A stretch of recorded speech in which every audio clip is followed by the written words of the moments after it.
Somewhere, hidden amongst these trees, is my new fish spear. I'm looking for something kind of like this, though not quite that big. Ideally, about the size of an atlatl dart already, so I don't have to do too much reshaping. And around 7 foot long.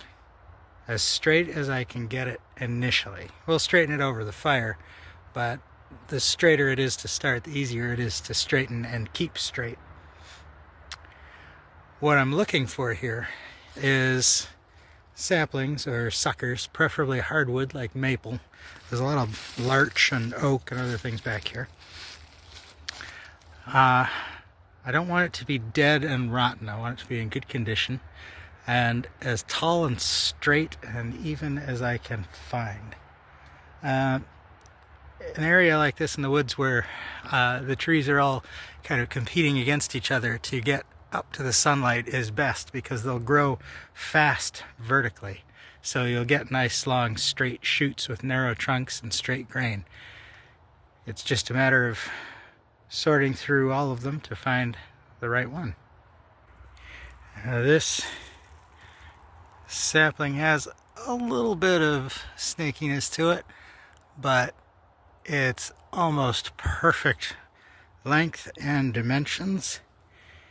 So to harvest this tree, I've got my little sort of basalt hand axe here, and it is not gonna be necessary to cut this all the way through, but rather to score it all the way around. And this tool will be very, very good for that.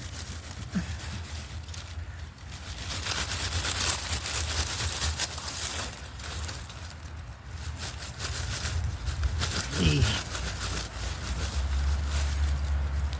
tricky part is going to be getting it out of here, because we're in some pretty dense brush here.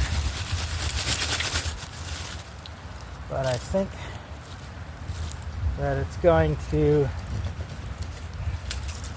come down all right.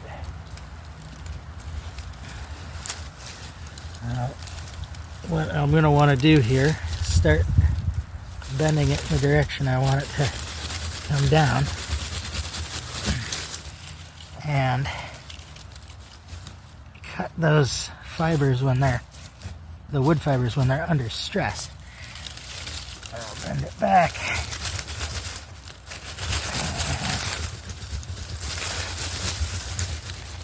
Just keep doing that. Back and forth, back and forth. There we go.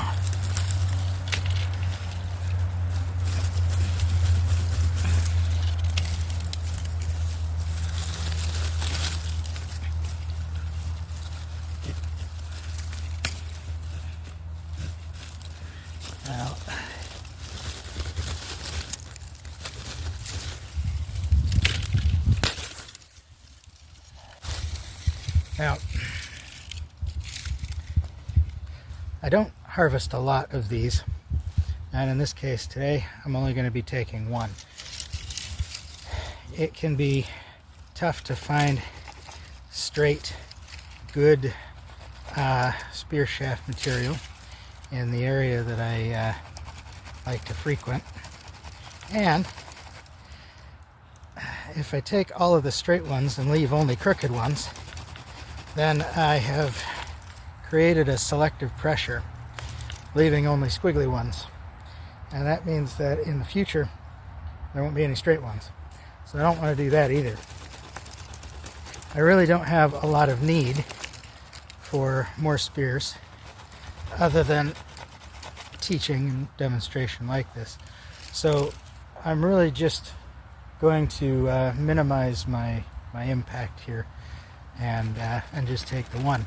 And of course this is going to be used to get food and for education and all kinds of different valuable things as we go forward, so I figure it's a worthy sacrifice of the forest to allow us one spear.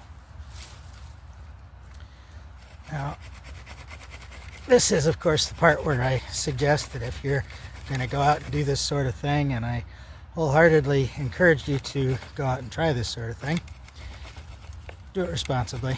Don't cut down the whole forest. We want that forest to be there, those resources to be there, not only for us in the future, but of course for future generations.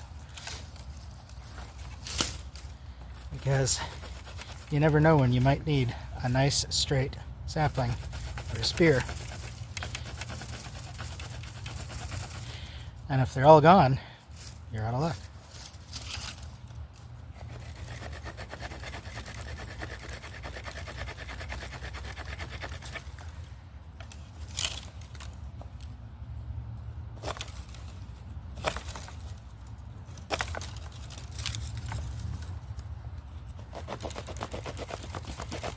Now, this particular branch that I was kind of struggling with there was going real slow on purpose. I wanted to keep that as smooth as I can because it's getting near to the end of the length of the sapling. I don't want it to snap, be under too much stress when I go to straighten the shaft of this, try and make it into a spear. So I'm maybe working a little bit harder than I have to. As you can see though, the basalt, even though it's not great, you know, it's no obsidian, on the grand scheme of stone tools, a little preform, a little biface like this is a very effective tool. The only reason I didn't use it on the leg bone earlier, cut out little sections, was because I wanted it nice and sharp for cutting a spear. Now the end here, same as the base. I'm going to score all the way around, get through those outer layers of wood, and then just give it a flex and pop. And now we have the makings of a new spear. Now, to finish that spear off, we're going to need a couple of things. We're going to need a fire. We're going to need that scraper that we made earlier. And we're going to need a little bit more space. So I'll take my little tool bag here and put that back in my belt pouch.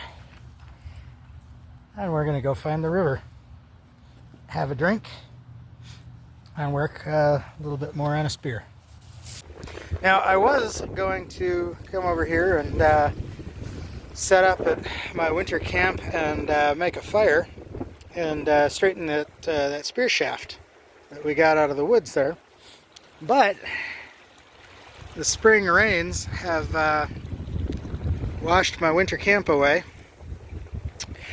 The log actually right here is, well, this is where I sat down and did my first video about you know, the gear that I always like to carry when I'm out in the woods. That log wasn't here a few weeks ago. That's what's left of our fire pit right there. So, plan B. We're going to sit and enjoy the view and have a little snack. And, well, we'll straighten the spear later. Fortunately, it's a really nice view.